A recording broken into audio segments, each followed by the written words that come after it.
29 अक्टूबर 1999 भारत के ओडिशा राज्य में एक ऐसी रात आई जिसकी याद आज भी कई लोगों की नींद तोड़ देती। यह सिर्फ एक तूफान नहीं था, यह एक काल था, एक ऐसी तबाही जिसने ओडिशा के 15 मिलियन लोगों की जिंदगी हमेशा के लिए बदल दी। ओडिशा बंगाल की खाड़ी के किनारे बसा हुआ एक राज्य। यहाँ के लोग खेती करते थे, मछली पकड़ते थे और एक सादगी भरी जिंदगी जीते थे। लेकिन अक्टूबर 1999 में बंगाल की खाड़ी के ऊपर एक लो प्रेशर एरिया बना। उस समय किसी को अंदाजा नहीं था कि यह आगे चलकर भारत के सबसे खतरनाक चक्रवातों में से एक बन जाएगा। 25 अक्टूबर तक यह सिस्टम बदल चुका था और अब इसका नाम था सुपर साइक्लोनिक स्टॉर्म। हवा की रफ्तार 260 से 300 किलोमीटर प्रति घंटा तक पहुंच चुकी थी, इतनी तेज कि इंसान खड़ा भी न रह सके। सरकार ने चेतावनियां जारी की, लेकिन साल 1990 था। न स्मार्टफोन थे, न सोशल मीडिया और न ही हर गांव तक पहुंचने वाला संचार तंत्र। कई जगहों तक चेतावनी पहुंच ही नहीं पाई और जहां पहुंची वहां लोगों ने उसे गंभीरता से नहीं लिया। 29 अक्टूबर 1990 शाम होते ही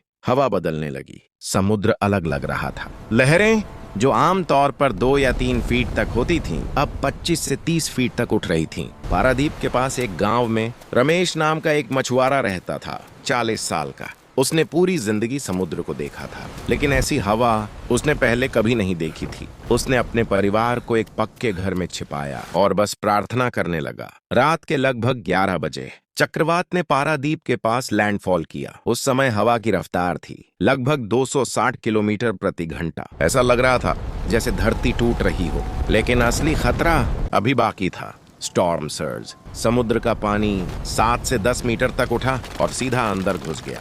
पूरे के पूरे गांव कुछ ही सेकंड में पानी के नीचे चले गए और फिर सन्नाटा।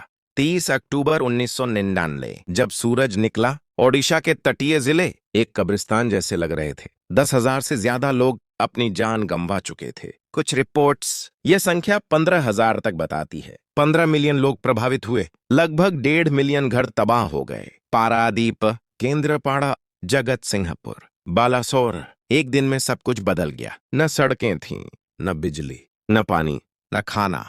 कई लोगों ने अपना पूरा परिवार खो दिया। कुछ ने अपने बच्चों को आंखों के सामने बहते देखा और कुछ नहीं कर सके।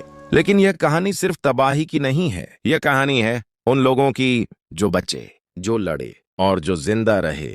केंद्रपाड़ा के पास रहती थीं सरस्वती, 35 साल की। वह कहती हैं, पानी घर के अंदर आ रहा था, मेरा बेटा मेरी पीठ पर था। मैं पूरी रात एक पेड़ पकड़कर खड़ी रही। हाथ जवाब दे रहे थे, लेकिन मैंने छोड़ा नहीं। मैं छोड़ नहीं सकती थी। उसी रात विजय नाम के एक स्कूल शिक्षक ने लगभग 200 लोगों की जान बचाई। उन्होंने लोगों को स्कूल की इमारत के अंदर इकट्ठा किया। कोई नहीं सोया, सब बस प्रार्थना करते रहे। सुबह जब पानी उतरना शुरू हुआ तो लगा शायद भगवान ने सुन लिया। उस रात पेड़, मंदिरों की छत और स्कूल की इमारतें ही जीने का सहारा बनी। जो ऊंचाई पर, वे बच गए। जो नहीं पहुंच सके, उनके लिए सिर्फ दुआ बची। चक्रवात के बाद भारतीय सेना, नौसेना और बचाव दलों ने बड़े स्तर पर अभियान शुरू किया। लाखों लोगों को राहत शिविरों तक पहुंचाया गया, लेकिन मुश्किल बहुत बड़ी थी। सड़कें टूट चुकी थीं, पुल गिर चुके थे, कई इलाकों तक पहुंचना लगभग नामुमकिन था। तब हेलीकॉप्टर उम्मीद बनकर आए।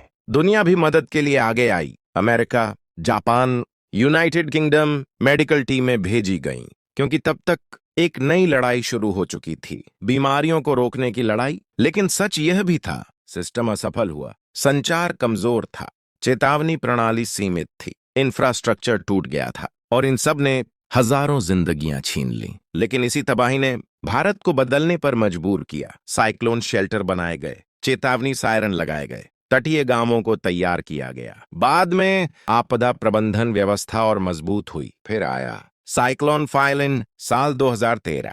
जगह फिर ओडिशा, ताकत लगभग उतनी ही, लेकिन इस बार 10 लाख लोगों को पहले ही सुरक्षित स्थानों पर पहुंचा दिया गया। 1999 10,000 मौतें, 2013 सिर्फ 45। यही फर्क है तैयारी का। आज 25 साल बाद ओडिशा के कई गांव फिर से जीवित हो चुके हैं। पेड़ वापस उगाए, घर दोबारा बन गए। लेकिन कुछ लोग आज भी 29 अक्टूबर को घर से बाहर नहीं निकलते। कुछ लोग आज भी हवा की तेज आवाज सुनकर जाग जाते हैं। उनके लिए वह रात आज भी खत्म नहीं हुई। 1999 का सुपर साइक्लोन सिर्फ एक आपदा नहीं था, यह एक याद थी कि इंसान टूट सकता है लेकिन रुकता नहीं। ओडिशा गिरा, ओडिशा रोया, लेकिन ओडिशा फिर खड़ा हुआ।